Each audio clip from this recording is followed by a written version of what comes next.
Donc Serge, bienvenue. On a une belle communauté qui sont à l'écoute. Et donc moi, la première chose que je voulais savoir, parce que nous, on s'est déjà parlé, moi puis Serge, puis vraiment, sa passion se transmet, elle est contagieuse et il est tellement intéressant, puis c'est vraiment un vulgarisateur qui utilise des images très simples pour qu'on comprenne des concepts. Et vraiment, on a beaucoup connecté parce que moi, je parle beaucoup de l'approche de la médecine fonctionnelle qui recherche le pourquoi des différents symptômes qu'on peut revivre, mais dans notre jardin ou dans la nature en général, on peut voir aussi plusieurs symptômes qui veulent dire quelque chose de spécifique. Et donc, quand on comprend ce langage, ça nous aide à justement non seulement aller en lien avec la nature, dans la direction de la nature, mais c'est ce qui fait qu'indirectement, on devient un peu un jardinier paresseux. C'est un peu ce que j'avais mentionné, Serge, que avec le temps, on t'appelait de plus en plus le jardinier paresseux, puis c'était pas par un effort, c'est juste quand on connaît les lois de la nature, ben, on en a moins à faire, puis c'est ce qui est l'idéal, parce que c'est ce qui nourrit encore plus la nature, c'est ça? Si on veut, oui, c'est ça. Alors, ouais. Puis j'étais très curieuse, justement, ça c'est quelque chose que tu m'as pas encore dit, on n'a pas eu le temps, ça, c'était tellement une belle conversation, de belles conversions qu'on a eues, et j'étais très curieuse de savoir, toi, c'est quoi ton histoire, c'est quoi qui a fait que tu t'es intéressée à toute l'écologie, puis le jardinage, comment jardiner autrement, en fait? Oui. Ben, vous savez, moi, je suis né à Montréal. OK? Mes parents habitaient à Montréal lorsque je suis venu au monde. Et puis, ben, j'ai toujours aimé être au grand air dehors. Et puis, plus j'ai vieilli, plus je trouvais que la petite cour dans la ruelle à Montréal commençait à être trop serrée, là. Je manquais d'espace. Et puis, mon père, lui, a toujours rêvé, ben, il était enseignant au Collège Antique à Montréal. Et puis, il a toujours rêvé d'être sur une terre, d'être en campagne, si on veut. Mhm. Alors, mais il n'y avait pas de parents agriculteurs ou quoi que ce soit. Lui, notre famille, ça a toujours été en ville qui vivait. Et puis, mais mon père avait le goût de ça. Et quand j'ai eu 13 ans, il a acheté une terre abandonnée. Là, puis, il a commencé à jouer à ce qu'on appelle au gentleman farmer. OK? Mais moi, avant d'acheter une terre, il visitait, puis à tous les dimanches, c'était la sortie dominicale, familiale, et on allait en campagne, parce que mon père aussi aimait ça en campagne. Et moi, même si j'étais jeune, même si je ne connaissais pas la campagne, j'étais bien en campagne. Dans le Mhm. bois, avec les grenouilles, tout le kit. En tout cas, moi, j'observais tout ça, et puis je ne m'ennuyais pas de plus voir de béton, d'asphalte, puis tout ça comme en ville, là, vous savez. Alors, très jeune, je me suis rendu compte que j'aimais la nature. Et quand mon père a décidé d'acheter une terre, j'étais le plus heureux des enfants, c'est sûr, parce que là, je me retrouvais avec 125 arpents carrés, Wow. boisé, les terres, tout ça. Et là, mon père s'est mis à acheter des vaches parce qu'il avait le goût d'essayer ça. Tu sais, je vois Gentleman Farmer, rien de payant. Tu sais. Mais ça a été une école incroyable pour moi parce que ben, la première des choses, c'est que là, on est en campagne, on fait quoi? On fait un jardin. On n'avait jamais fait ça en ville. Mon père, il ne connaissait pas ça, les jardins. Ma mère non plus. On se lance à faire un jardin. Ben, mes parents se lancent à faire un jardin. Mais sauf que, qui va l'entretenir? Alors, je me suis mis à entretenir le jardin et je me suis rendu compte que j'avais une habileté là-dedans. À un tel point que mon père et ma mère, ils m'ont abandonné là. Et puis moi, ils ont dit, yes, le jardin il est géré correctement. J'ai donc pas besoin, ils n'ont pas besoin de s'en occuper. Et j'ai trouvé goût à ça et je faisais monter des plants de tomates super rouges. Je faisais même des nouveaux plants à partir de drageons qui poussaient dans la base. En tout cas, bref, ça allait bien. Puis en plus, où on avait fait le jardin, c'était l'ancien tas de fumier qui était là dans le temps que la ferme fonctionnait, là, avant que mon père achète. Donc, était fertile. Tout ça a fait qu'au fil des années, de 13 ans aller jusqu'à 17 ans, on a expérimenté toutes sortes de choses sur la ferme. J'ai vu toutes sortes, on a eu des vaches, des cochons, des poules, en masse de poules, des poulets, toutes sortes d'animaux. Mon père a essayé toutes sortes de cultures aussi dans le champ, des asperges, fraises, framboises, etc. Faire les foins comme dans le temps à la fourche, avec le foin en vrac. Tu sais, on a vécu bien des affaires. Et puis, moi, ça m'a donné le goût d'aller étudier dans ce domaine-là quand j'ai eu fini mon secondaire. Et puis, j'ai étudié à l'Institut de technologie agricole à Saint-Hyacinthe, là, qui est bon, c'est sûr que pour les gens qui ne sont pas au Québec, qui ne connaissent pas cet endroit-là, mais c'est l'endroit euh, pour l'agriculture. Okay? C'est l'école reconnue pour le monde agricole et tout ça. Et j'ai étudié, moi, pas pour les animaux, mais pour les végétaux, parce que j'étais plus attiré par le monde végétal. Alors, donc, j'ai appris comme ça. J'ai bien dit, j'ai appris à l'école des choses. Mais ça ne veut pas dire que quand on apprend quelque chose, on les comprend nécessairement. OK? C'est Alors, il y a vrai. une grosse différence là-dedans aussi. Mais le fait d'avoir, je te dirais, comme une espèce de talent inné pour la nature et bien réussir, c'est sûr que ça m'a aidé à faire un choix aussi dans ce que je voulais croire et ne pas croire dans ce que j'avais appris. OK? Alors, Mhm. j'ai commencé, ben, je veux dire, quand tu es jeune, c'est à la longue que j'ai compris ça. Parce que quand on est jeune, on apprend comme on est formé à l'école, puis là, regarde, on est formé en fonction des modes, en fonction de ce que l'industrie ou l'industrie horticole nous dicte comme technique, OK? Des techniques. Ça, c'est inventé par l'homme, les techniques, là, par l'homme lui-même, je veux dire. Là. Alors, pour fonctionner dans un système économique là, de vente de produits horticoles ou de jardinage. OK? Fait que là, faut que tu fites là-dedans. Fait que l'éducation est beaucoup en fonction de ça. OK? Mhm. Alors, on nous apprend des choses, on nous remplit la cervelle de façons de faire déjà connues, puis qui va rapporter à quelqu'un ou qui va te permettre de vivre là-dedans, là, si on veut. Mais moi, dans mon fort intérieur, je n'étais pas satisfait des techniques que j'avais apprises ou qui évoluaient au fil du temps, parce qu'il y a eu toutes sortes de modes au fil du temps. Moi, j'ai eu un centre de jardin pendant 25 ans, et puis Wow. j'ai vu passer toutes sortes de modes qui transgressaient je vous dirais, mes aspirations à être plus écolo. Je veux dire, la Mhm. mode des produits écologiques, c'est arrivé durant ce temps-là. Là, on tombait avec des produits supposément plus sains pour l'environnement. Ils coûtaient plus cher, par exemple. Puis souvent, on voyait que les produits faits pour plus écologiques étaient faits par les mêmes compagnies qui faisaient les produits chimiques aussi. Fait qu'ils ont dit, Oh. oups, il y a un beau marché, il y a une belle clientèle à aller chercher là. Ils en veulent des produits écologiques, on va leur en faire, mais on va faire de l'argent avec ça. Fait que finalement, les gens, on se retrouvait encore à être pris en tant que consommateur à consommer des produits puis à dépenser encore plus pour être écolo. Tu sais, on va chercher la valeur profonde qu'on a de vouloir protéger la nature en Mhm. faisant de l'argent sur le dos Ouais. de l'environnement. Mais Alors, j'adore ce que tu dis, Serge, parce que c'est vrai que dans la santé, c'est aussi un peu ce qui est en train d'arriver. ouais, On exactement. voit que beaucoup des industries agroalimentaires sont en train d'acheter des lignes un peu plus santé, un peu plus bio, un peu plus alternatives, disons. Mais ils sont en train c'est les grosses compagnies qui sont en train d'acheter toutes ces petites lignes qui étaient faites par des petits entrepreneurs, des petites familles. Euh, et c'est vrai qu'eux, ils veulent diversifier leur portfolio, ils voient qu'il y a une demande, puis ils disent, ah, ça, d'acheter ça, ça va me faire permettre de faire de l'argent constamment. Donc, c'est vrai qu'il y a beaucoup, c'est triste à dire, mais c'est toujours une question d'économie, hein. La demande, c'est un peu comme le renvers de la médaille, mais c'est drôle parce que tu disais tout à l'heure, tu sais, moi, je t'écoute parler, puis j'entends tous des points avec beaucoup de similarités en santé, puis j'ai adoré quand tu as dit que quand tu étais jeune, puis tu arrivé sur la campagne, puis tu te sentais mieux. Parce que c'est vrai que nous, dans notre membership, on parle, l'environnement, c'est une sphère fondamentale. Elle fait partie des 6 sphères de la santé. Puis justement, je crois que c'était il y a 6 mois, la dernière fois qu'on a fait un enseignement sur comment l'environnement nous impacte au niveau de la santé. Je ne sais pas si ceux qui nous écoutent, vous pouvez l'écrire dans les commentaires, mais quand vous allez en campagne ou au chalet ou quoi que ce soit, ou dans la nature, est-ce que vous vous sentez mieux? Puis je suis pas mal sûre que tout le monde va dire un oui. Des fois, il y a certaines personnes qui aiment beaucoup être dans l'urbanisme. Oh, je vois plusieurs cœurs, ouais. Je crois qu'il y a plusieurs personnes qui sont d'accord. Mais c'est fou parce qu'il y a des études qui montrent que juste un 5 minutes en nature peut augmenter notre confiance en soi, c'était quoi le deuxième, notre humeur.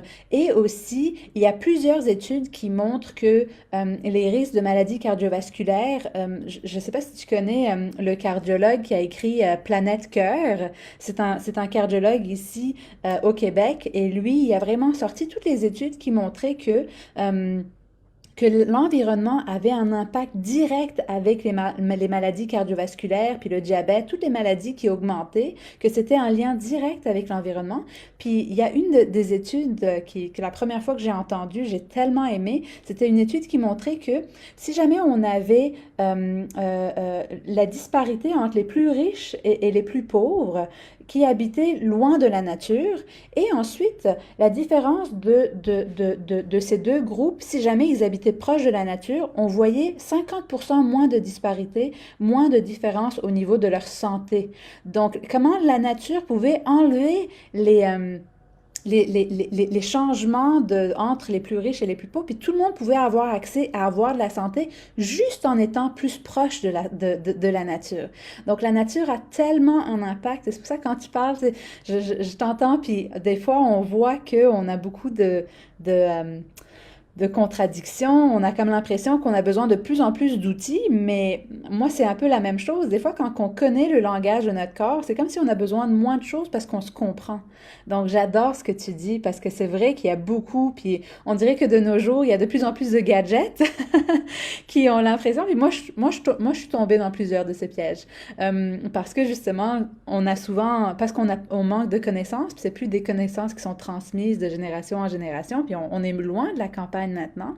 Donc, ça fait que on a moins ces connaissances, puis on a peur, puis on veut pas faire d'erreurs, puis on a moins de temps.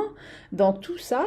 Donc, j'adore ce que tu dis parce que c'est vrai que quand on connaît ces informations, ça prend moins de temps finalement. Parce que le temps est un gros, est un gros. Vous pouvez nous l'écrire dans les commentaires un peu. C'est quoi vos défis quand vous essayez de vous rapprocher de la nature ou de jardiner? Et on va pouvoir justement voir si ça fait du sens et si jamais on est capable de défaire ces mythes.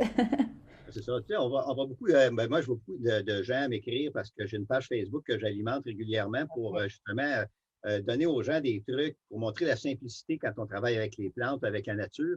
Mais on a été tellement bombardés de toutes sortes. De toute façon, les gens le savent. Hein, quelqu'un qui commence à jardiner, il ne sait pas trop quoi prendre, qui croire, parce qu'il y a toutes sortes de versions, il y a toutes sortes de techniques. Là, les gens La sont même pris chose dans la santé. ouais, Beaucoup parce de que contradictions. oui, il y en a qui sont contradictoires, justement. Alors, comment se sortir de ça? Ben, c'est bien simple, c'est qu'au lieu de chercher à apprendre une technique quelconque, moi, j'ai décidé de sortir des techniques de ce que j'avais appris à l'école, puis tout ça, puis je disais, là, la nature, bon, elle fonctionne depuis des millénaires, jamais je croirais qu'il n'y a pas des messages là en arrière. Là. La nature doit savoir quoi faire pour pousser des plantes. Bon, on voit des plantes pousser sur des crans rocheux, il n'y a même pas de terre en dessous. Ils poussent là, ils sont ancrés là sur le rocher, puis ils poussent, l'arbre vient gros comme ça, on peut bâtir des maisons avec, et le bois qui est produit là, et puis ça partit de plusieurs centaines d'années, c'était un rocher tout nu. Comment ça fait pour se créer là? L'être humain n'a pas eu à gérer ça. Pas tout, ça Non. se fait tout seul. Alors, je me suis dit, il y a sûrement des lois fondamentales ou des principes de base qui permettent à l'autonomie des végétaux et du monde en général, parce que les végétaux ne sont pas inséparables des animaux parce qu'ils ont un rôle à jouer justement pour aider aux végétaux à se refertiliser. Puis, Mhm. toutes les vies sont toutes interconnectées dans la nature. C'est ce que Ouais. j'appelle le grand processus de consommation circulaire, où rien ne se Mhm. perd, rien ne se crée, tout se transforme continuellement sans jamais générer de déchets d'ailleurs. Parce Ouais. que tout sert à tout dans la nature et tout est conséquent de tout dans la nature.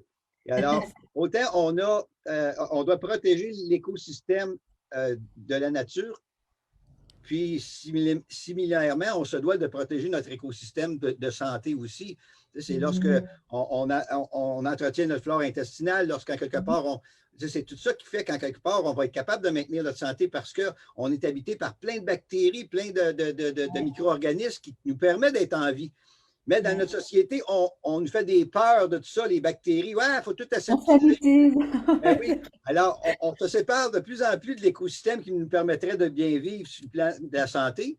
Puis, on fait exactement pareil aussi au niveau de la nature en essayant de refaire les lois qui fait qu'ils Ouais. sont autonomes, les plantes.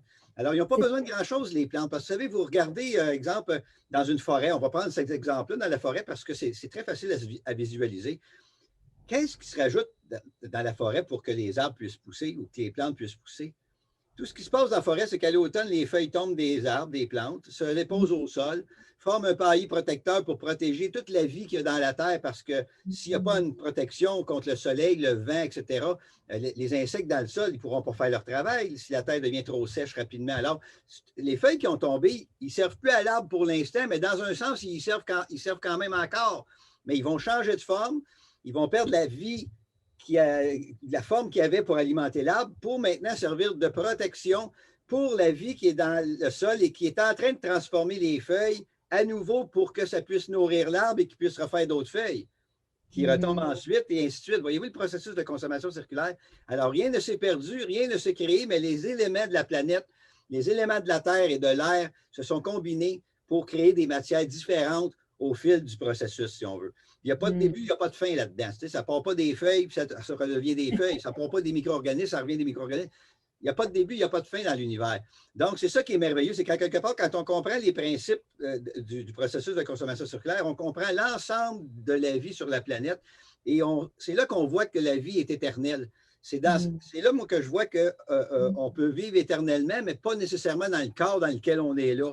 C'est un passage, ça, dans le corps dans lequel on est là. En tout cas, moi, je me dis, parce que quand on va mourir, quand notre corps ne nous servira plus comme véhicule, on va faire comme le reste, on va se décomposer dans le sol, on va nourrir la faune, la flore du sol qui va nourrir les oiseaux, qui va faire des crottes ici et là, qui va refertiliser le sol.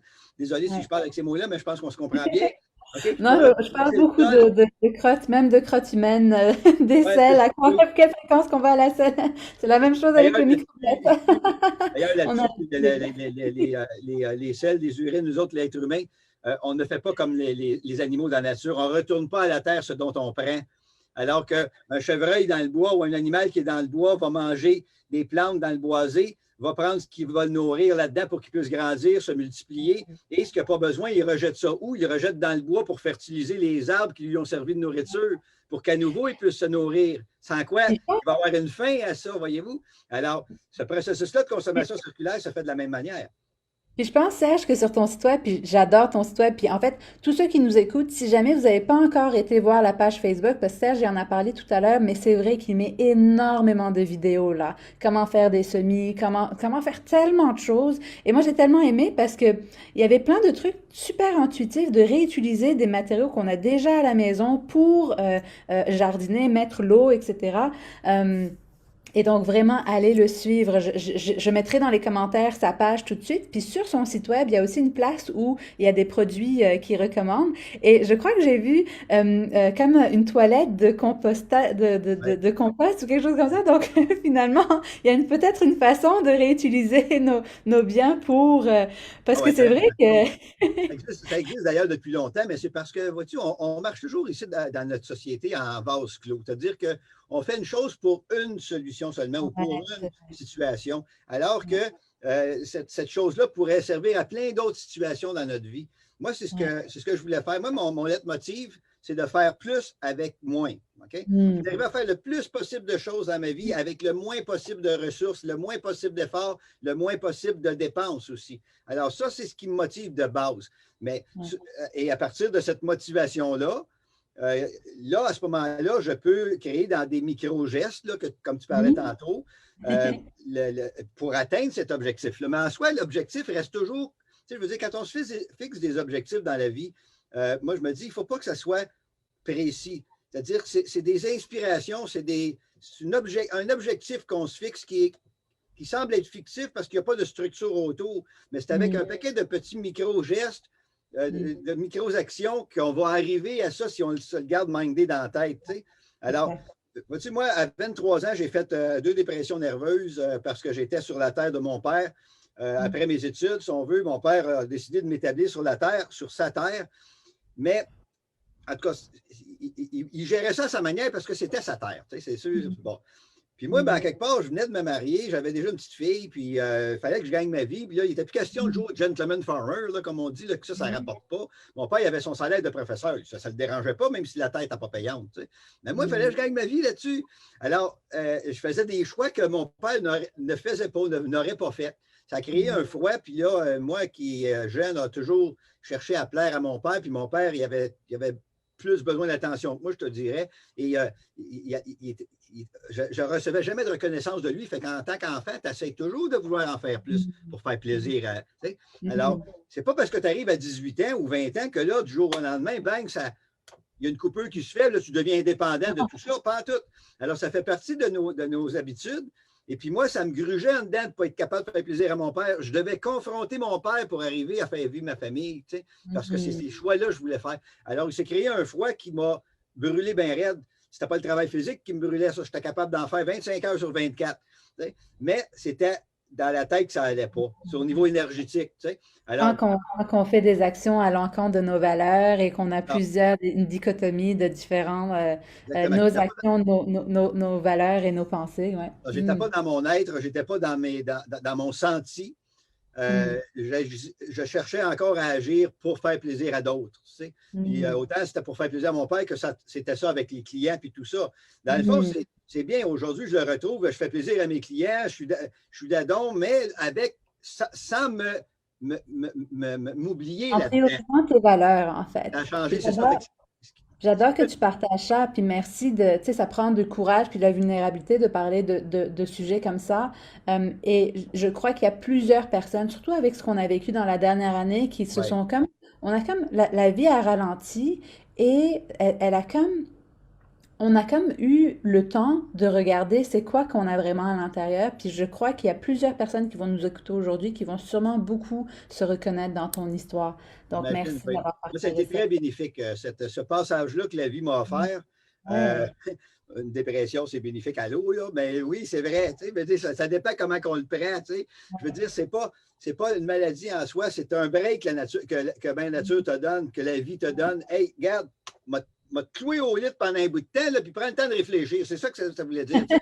Fait que, alors là, tu es en contact, dans cette situation-là, tu es en contact avec ton ressenti seulement parce que tu n'as même plus la force de penser avec ton intellect.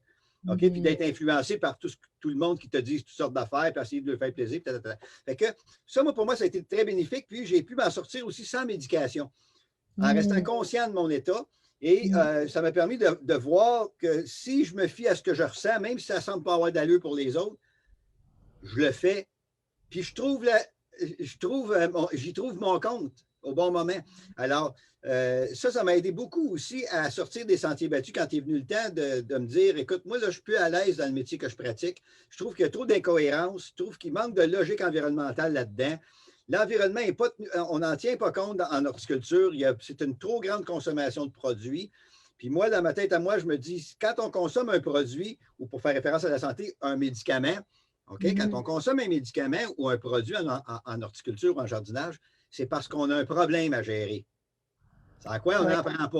OK? À ouais. quoi on n'en a pas besoin. Donc, pour moi, C'est quand est justement arrivé la ce que mode. j'allais dire. Parce que, un peu comme ce que tu disais tout à l'heure, les symptômes, des fois, un peu comme la leçon que Mère Nature nous donne, mais c'est chaque symptôme qu'on a, que ce soit dans notre corps ou dans la nature qu'on retrouve, est un message. Le Et c'est message. là qu'on a le choix de décider est-ce qu'on veut déchiffrer ce message ou on veut l'ignorer puis continuer un peu dans le chemin plus facile, qui a l'air plus facile, mais c'est pas nécessairement plus facile. L'autre chemin peut souvent être plus facile, mais on le voit pas. C'est souvent quand on regarde en arrière, moi je dis tout le temps que tout arrive pour une bonne raison. On ne sait jamais quand on est en dedans, mais après quand on regarde en arrière, on fait «Oh mon Dieu, c'est vrai, heureusement que c'est arrivé. Ce que j'ai appris là m'a tellement servi pour plus tard.» Puis C'est je ça. crois que plusieurs personnes peuvent probablement vous pouvez nous écrire dans les commentaires. Puis c'est drôle parce que on le voit un peu dans les commentaires. On a Marjolaine, j'ai vraiment beaucoup aimé son commentaire qui disait que après qu'elle ait fait un peu notre programme clinique, ça a vraiment, elle a changé tout son environnement. Elle a vendu sa maison. Elle est partie rejoindre plus acheter une maison dans la nature. Puis ils ont vraiment préparé leur sol l'année dernière. Donc c'est magnifique, un super beau commentaire. Donc on voit vraiment des fois quand on prend soin de nous aussi, qu'on doit, elle c'est pas la seule, on a aussi un autre couple aussi qui avait fait le programme, puis qu'après ça, ils ont dit on vend notre maison dans la ville, puis on va, puis ça leur a causé comme d'autres défis, mais ils disaient c'est correct, on aime ces défis, parce que faire un ajustement comme ça, partir une ferme, etc. Mais je crois qu'il y a plusieurs personnes qui rêvent de ça de nos jours, de Ouais. se reconnecter à la nature. En C'est... effet, puis on est beaucoup, l'être humain, il a très peur du changement, il a très peur de l'inconnu. L'être humain il est très insécure et on se crée un style de vie ou un environnement matériel qu'on a bien de la misère à se défaire parce qu'on pense qu'il n'y a plus rien après ça. Tu sais. Alors, on dire que quand on vit une dépression nerveuse, tu n'as même plus la force de penser, tu ne fonctionnes plus. Là. Moi, c'était au mois de mai, au moment où le centre jardin t'a ouvert chez nous. Là. Ça fait que je t'ai cloué au lit, puis pas capable même pas capable de penser, de réfléchir à l'ouvrage, tellement j'étais brûlé. Et puis, mais j'ai jamais manqué de rien, même si j'étais face à rien. Là. Mm. Je veux dire, je suis parti, moi j'ai pris la décision de partir de chez mes parents, chez mon père, parce qu'il n'y avait pas d'entente possible pour changer les choses. Alors moi j'ai dit, c'est plate, pas, mais on va se laisser, sinon on va se tirer les cheveux tout le temps, tu sais, puis ça fait du mal à main aussi, puis tout ça. Ça fait que Mm. je suis parti, mais quand je suis parti, là, il me restait 100 pièces dans mes poches, plus rien dans mon compte de banque. J'avais une petite fille de 6 mois. Et puis, j'ai décidé de déménager à 1 heure et demie de où ce que je restais, dans un endroit que je ne connaissais pas personne. Je n'avais pas de job, pas le droit à l'assurance chômage parce que j'étais travailleur autonome. Il me restait juste ce qu'on appelait dans le temps le BS, le bien-être social. Mm. Mais je n'ai même pas fait ma demande parce que je ne ressentais pas le besoin de faire ma demande. Tu sais. Mais Mm. là, Wow. c'est ma femme qui paniquait, elle, parce qu'elle n'était pas dans mes méthodes de conscience que moi j'étais actuellement. Mais Je on comprends. n'a jamais manqué de rien. Tout s'est placé au bon moment.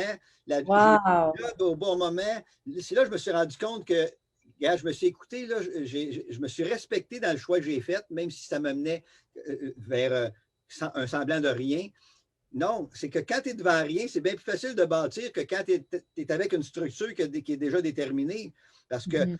c'est un peu comme un cheval avec des œillères. Je compare ça un peu comme un cheval qui s'en va sur le chemin. On lui met des œillères et c'est parce qu'on veut qu'il voit juste en avant. Il ne faut pas qu'il Mhm. soit distrait par ce qui se passe sur le côté. Ça fait que Mhm. comme une automobile qui passe à côté de lui, ben, il ne fera pas le saut parce qu'il va avoir est rendu plus loin. T'sais. Alors, le cheval est libre de marcher, mais c'est ça qu'il voit. OK? Ben, nous, dans la Mhm. vie, c'est pareil. C'est quand quelque part, on se fout des œillères. Mhm. Puis là, ben, on est sécure dans le chemin qu'on voit en avant de nous autres. Tu sais. Mais on ne se rend pas compte qu'il y en aurait d'autres des chemins aussi si on jette nos œillères à terre, c'est-à-dire Wow. nos limites et Ouais. tout ça. Alors, moi, c'est comme ça que je vois ça, c'est comme ça que j'ai vécu ça. C'est quand quelque part, la vie m'a apporté un événement qui a fait tomber mes œillères. OK? Je Mhm. dis, regarde, là, il y a bien d'autres choses que tu peux faire parce qu'actuellement, ce que tu fais, ça te rend malade. Fait que, puis, il n'y a pas personne qui est heureux là-dedans. Mon père non plus ne l'était pas. Alors, il ne peut pas arriver pire que ça, tu sais. D'ailleurs, quand je fais mes conférences, je dis, osez faire autrement. Car le pire qui peut vous arriver, c'est de faire mieux que jusqu'à maintenant. C'est aussi simple que Wow. ça. OK? Alors, il ne peut pas nous arriver pire que la situation dans laquelle on est. Si on est mal à l'aise dans une situation, ça ne veut pas dire d'être comment tête folle puis de faire n'importe quoi. Non, ressentez ce que vous pensez qui est bien pour vous. Puis les gens qui ont vendu leur maison, tout ça, c'est fort possible que c'était ça qui est arrivé, c'est que ce qu'ils ont ressenti était plus fort que de rester dans leurs habitudes, la même maison, puis tout ça, puis de partir à l'aventure ou partir essayer autre chose et bâtir de quoi de nouveau. Parce que vous savez, l'esprit humain, c'est un esprit qui est créatif. On crée à partir de nos pensées qui viennent de bonnes vibrations de l'intérieur, pas des programmations parce que ça nous vient de notre éducation. Là. Non, non, non. Ce Mhm. qu'on Mhm. ressent. OK? Ce qu'on ressent, c'est des prières qu'on envoie dans l'univers. Les prières, moi, je me dis, c'est ça, c'est une pensée dans une bonne vibration que tu envoies dans l'univers, puis à quelque part, tu vas inconsciemment te diriger là où tu as besoin d'aller pour répondre à cette pensée-là, si vraiment tu y tiens. Mais Ouais. le pire ennemi, c'est la peur puis le doute. OK? Alors, si vous Mhm. doutez de ça ou de vos capacités ou du chemin que vous semblez prendre, vous allez vous planter parce que là, vous venez de commencer à embarquer des programmations. OK? Alors, Mais j'adore ce que tu dis, Serge, parce que ça colle exactement comme une des 6 sphères de la santé, c'est ce qu'on appelle la conscience chez nous, puis c'est beaucoup tout à propos de nos pensées et de la gestion de stress. Puis beaucoup de ce que tu dis, ça a été prouvé par la physique quantique. Puis justement, dans le membership, je crois qu'on l'a fait déjà 2 enseignements. Et ça parle exactement de ce que tu dis, comment un peu la science de comment on attire un peu nos pensées, puis après, dès qu'on commence à changer, à regarder un peu plus loin, ben, on commence à attirer d'autres possibilités, et c'est là que ça devient très intéressant. Puis justement, moi, ce que j'aimais beaucoup dans ce que tu disais, Serge, quand on se parlait, c'est que c'est vrai que même quand on parle d'eau, parce que ça c'est vraiment quand que tu m'as expliqué de parce que l'eau, je crois que c'est vraiment quand on jardine puis qu'on n'arrête pas d'arroser, etc. C'est, je crois, un des plus gros défis en jardinage urbain et aussi la terre, mais aussi euh, un autre défi parce que ici au Québec, on manque pas d'eau, on a beaucoup d'eau, donc on n'est pas aussi conscient de combien qu'on pourrait gaspiller de l'eau. ouais, ouais, Euh, et vraiment, quand on parlait de ça, puis quand j'ai vu comment il fonctionnait ton système d'arrosage, mais aussi le pourquoi, moi j'aimerais tellement que tu nous parles de ça, parce que j'ai trouvé ça tellement intéressant que je suis sûre que beaucoup de personnes, quand ils vont comprendre pourquoi qu'ils Dimanche, arrêtent de perdre leur temps à arroser. dimanche prochain, justement, dimanche prochain, je vais pouvoir en parler comme il faut pour que les gens comprennent bien le Ouais, principe qui permet aux végétaux d'être autonomes dans la nature au niveau de l'eau, au niveau de l'arrosage. Parce que justement, c'est des choses que j'ai constatées au fil du temps, là, dans ma pratique de culture, que les plantes, dans la nature, ils vivent les mêmes sécheresses que les nôtres dans nos jardins, dans nos plates-bandes. Mais pourquoi on ne voit jamais un arbre fané dans le bois ou tout ça? Comment ça se fait que les plantes ne fanent pas, même s'il fait aussi sec là, personne ne les arrose pourtant? Alors, il y a un phénomène, j'appelle ça la loi de la lampe à l'huile, là, parce que j'ai donné des noms à ces lois-là, là, mais c'est j'ai juste inventé les noms, je n'ai pas inventé les lois, par exemple.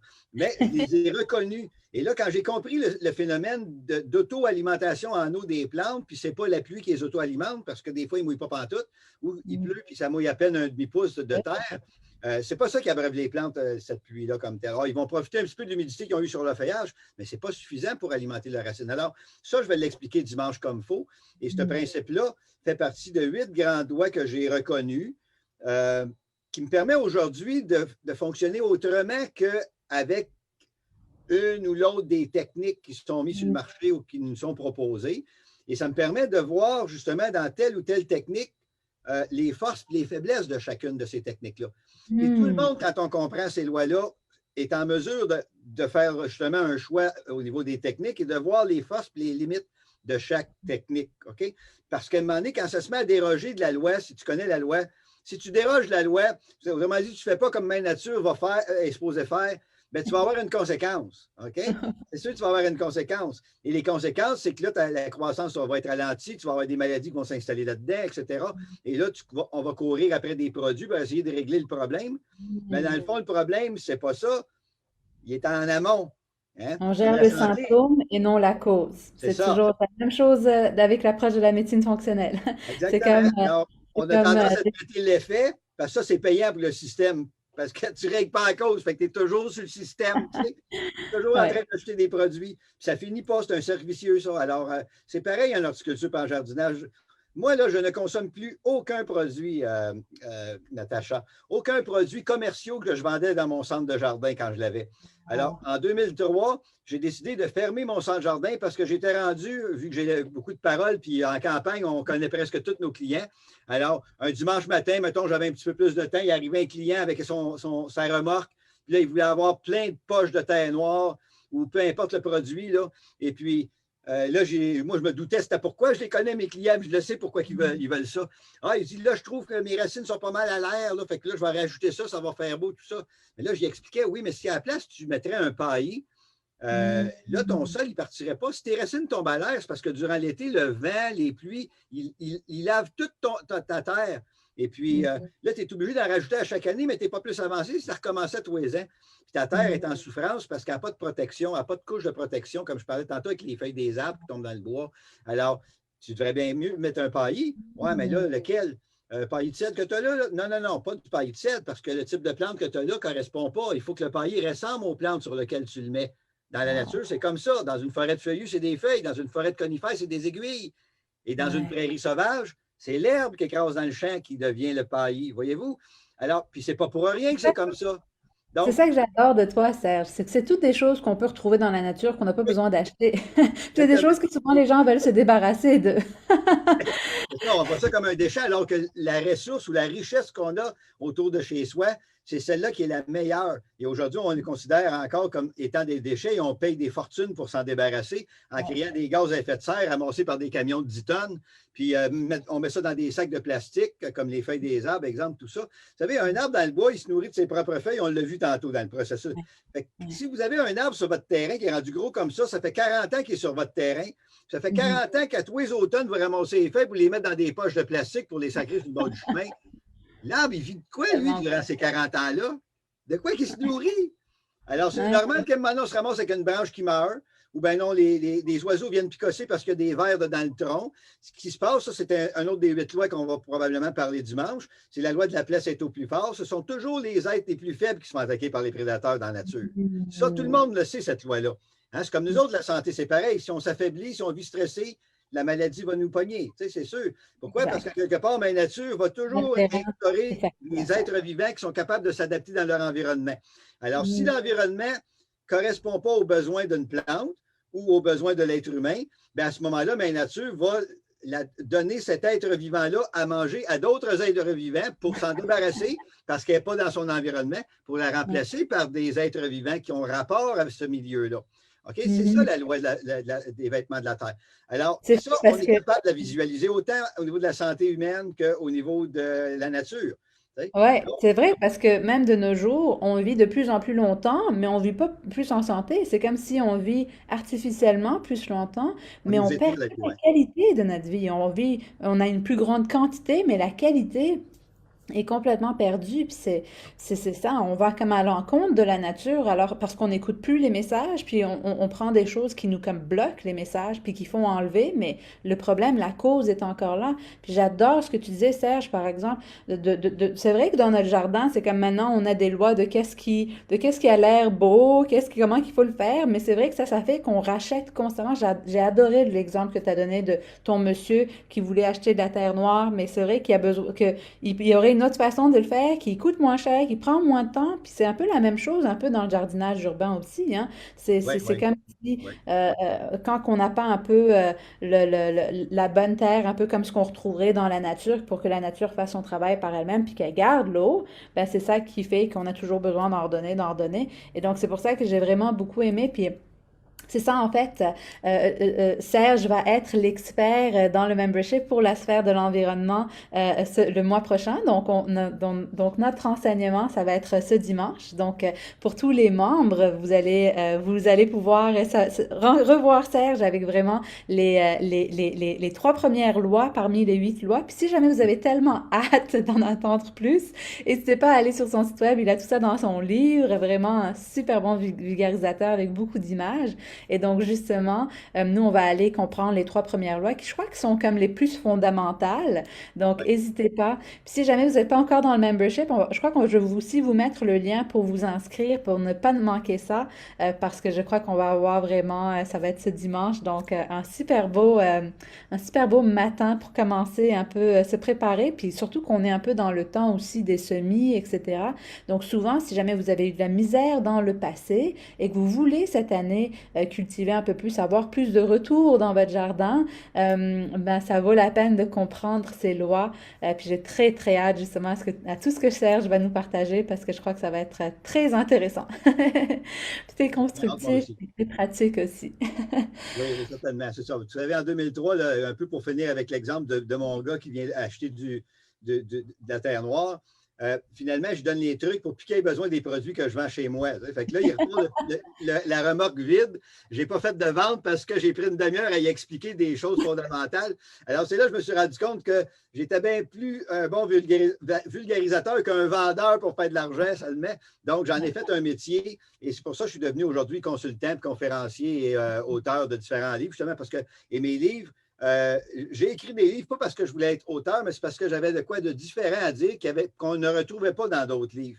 Donc, Mhm. mes livres, à la fin, ils n'ont pas de bibliographie. Vous savez, les livres, on a souvent une bibliographie, là, on a pris tel passage dans tel livre. Non, il n'y a pas tout, c'est tout du contenu original, d'expérience, de mon vécu, à travers lequel, oui, il y a de l'expérience horticole, mais c'est une expérience de vie aussi. C'est-à-dire qu'à quelque part, ça m'a permis de vivre plus en santé, avec beaucoup moins de stress, parce qu'ayant vécu une dépression, je suis plus vulnérable à retomber en dépression. OK? C'est ça qui arrive, c'est qu'on devient plus vulnérable à ça. Donc, moi, le système d'alarme, il allume assez vite quand je commence à être stressé. On le Fait que ça me reconnaît prenait un visuellement, on le mode de vie reconnaît ou un style de vie qui me permet de rester relax puis d'être en paix, en amour et en harmonie. C'était mes 3 mots magiques, ça, là, que je m'étais fixé après ma dépression. J'ai dit, moi, tout ce que je vais faire dans ma vie, il faut que je reste en paix avec ça, en amour et en harmonie avec mon entourage, avec les gens qui m'entourent, mais avec aussi mon milieu. Donc, c'est ce que je vais vous partager dimanche à travers les 3 premières lois, justement. Et puis, ça va permettre, justement, à travers ces 3 lois-là, de comprendre, pour revenir à ton jardinage urbain, là, de comprendre le jardinage en bac, en pot, qui est la grosse mode de plus en plus. est encore du marketing. Il y a beaucoup de marketing là-dedans. OK? C'est encore une grosse mode. Puis là, parce qu'on dit aux gens que ça va être plus facile à jardiner parce que ta boîte est haute de même, là, qu'ils ne sont pas obligés de te pencher. On ne dit pas, par exemple, aux gens toutes les Les choses outils. qui ne sont pas normales au niveau naturel pour la culture. OK? C'est-à-dire que ça transgresse énormément de lois qu'on va parler dimanche. Oh, wow. En comprenant ces lois-là, là, vous allez savoir mieux quoi faire si vous jardinez en bac, si vous êtes obligé de le faire. Sinon, ben, Ouais. vous allez faire le choix de jardiner en pleine terre parce que ma nature en pleine terre, elle ne se trompe pas. Okay? Vous allez être capable d'avoir un écosystème qui va être adéquat pour pouvoir nourrir les plantes. Beaucoup plus facilement que d'essayer de créer un écosystème artificialisé dans un contenant. Et aussi, ce que j'ai aimé, c'est que tu vas aussi parler de, OK, si jamais on a juste un balcon, puis quoi que ce soit, comment comprendre comment le faire pour que ça soit justement plus Ça, facile. c'est ça. Et comment choisir les bons outils, parce que c'est ça que de nos jours, il y en a tellement. Moi, je suis tombée dans tous les pièges, je crois. J'ai tellement hâte à dimanche parce que je crois que je vais comprendre beaucoup plus de choses parce que j'en ai acheté des gadgets parce que je voulais avoir de mes propres légumes, mes propres fruits et légumes, savoir comment ils sont poussés. Mais, euh, mais c'est vrai qu'on devient dépendant, puis on devient à toujours acheter plus de choses, puis c'est vrai que si on peut comprendre comment, c'est là que ça nous libère. C'est ça, c'est le Donc, bon mot. Comprendre, Natacha, c'est le bon mot. Parce qu'apprendre, ça, on peut apprendre toute notre vie, puis se bourrer le crâne de plein de notions. Mais si on ne comprend pas ce qu'on a appris, ça ne fonctionne pas. Je compare ça aussi à exemple. Quelqu'un qui est virtuose au niveau de la musique, lui qui a ça inné chez lui, un peu comme moi, je dirais que j'avais inné chez moi l'environnement et la nature. Ça m'a permis de découvrir des choses peut-être plus rapidement que d'autres personnes qui aimeraient jardiner, mais qui vont apprendre à jardiner. Ça s'apprend, mais hmm, au même titre que dans la musique, tu peux apprendre la musique, mais tant que tu ne comprends pas la musique, tu ne pourras hmm, jamais avancer ouais, je autant comprends. que de juste apprendre quelque chose. Alors, Encore, l'horticulture, ça s'apprend, mais il faut le comprendre. Et puis, à venir jusqu'à date, dans les écoles, on apprend des techniques de jardinage, mais on ne comprend pas ce qui hmm. permet aux plantes de vivre autonomes dans la nature à cause des lois qui sont déjà là. Alors, c'est ça. On va jouer là-dedans dimanche. Encore D'accord, une merveilleuse métaphore. J'adore tes métaphores. Puis c'est ça qui permet de comprendre justement plus facilement. Puis tu vois, Serge, il y a plusieurs personnes ici qui disent merci, merci. On nous remercie de t'avoir présenté, de t'avoir fait connaître. ça me fait Et plaisir. vraiment, je crois qu'on va vraiment avoir une très, très belle, un très, très beau matin dimanche. Puis après-midi pour les Européens. Donc, et quand on connaît les lois de la nature, ils peuvent s'appliquer n'importe où sur la planète. C'est ce qui c'est Oui, encore plus intéressant. exact, c'est universel. Alors, peu importe les zones humaines, peu importe quelle plante que vous allez cultiver, toutes les plantes répondent aux mêmes lois environnementales. Toutes les plantes. C'est nous qui, dans nos choix, on va choisir des plantes pour leur beauté, on va choisir des plantes pour manger, on va choisir des plantes pour bâtir des maisons. OK? Alors, la nature est là pour fournir l'être humain. Elle est généreuse, mais il faut la comprendre si on veut qu'elle continue à être généreuse avec nous. Parce que si on la détruit comme on fait là, si on continue à le faire, c'est nous qui nous détruisons parce qu'il ne nous restera plus rien de ça. On ne pourra plus pouvoir s'en nourrir ou se protéger par elle. Alors, dans le fond, on n'est pas en train de détruire la nature, pas pantoute l'être humain. On est en train de détruire nos conditions vitales dans l'environnement. Alors, l'environnement, la nature sera toujours là. Vous savez, s'il se développe des algues bleues dans les lacs ou dans les cours d'eau, c'est néfaste. Ce n'est pas néfaste pour l'environnement. C'est un changement d'état qui fait que c'est d'autres vies qui vivent dans le lac.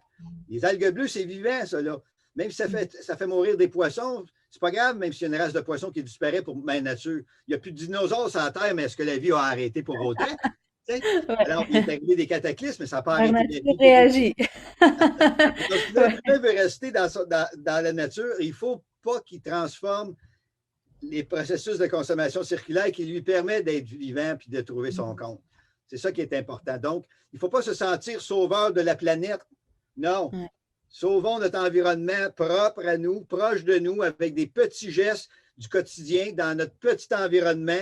Et si chacun le fait chez soi, là, ça va avoir une portée gigantesque. OK? On ne peut pas prendre le morceau gros de même et essayer de le ramener à nous. Il faut Ouais. partir de C'est nous tellement. avec les moyens qu'on a du bord, avec nos connaissances et avec notre environnement et et prêcher par l'exemple, ni plus ni moins. Alors, le voisin qui va voir que vous, ça va bien, ben, il va être curieux, il va vous poser des questions, et ainsi de suite. Alors, c'est un travail de longue haleine, mais c'est le seul moyen que je me dis qu'on peut arriver à créer des changements dans notre monde. C'est tellement bon. C'est des belles paroles pour terminer notre super belle conversation. Puis on a encore plusieurs remerciements.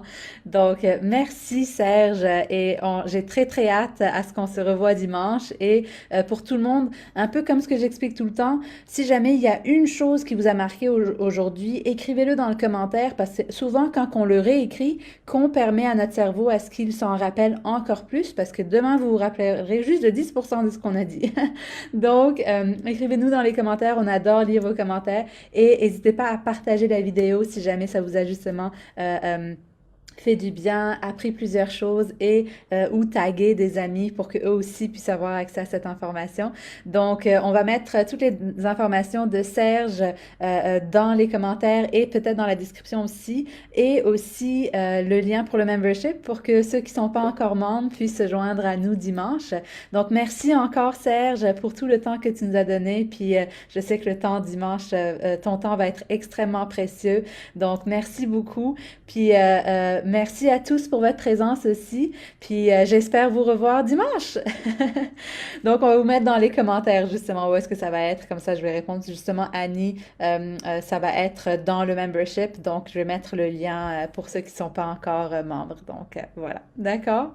Alors, Donc je vous merci souhaite tout un le monde. bon jardinage à tous et puis au plaisir de se revoir dimanche et invitez vos amis à être présents aussi. Exact. Alors passez une belle journée tout le monde. Bye. Je vois.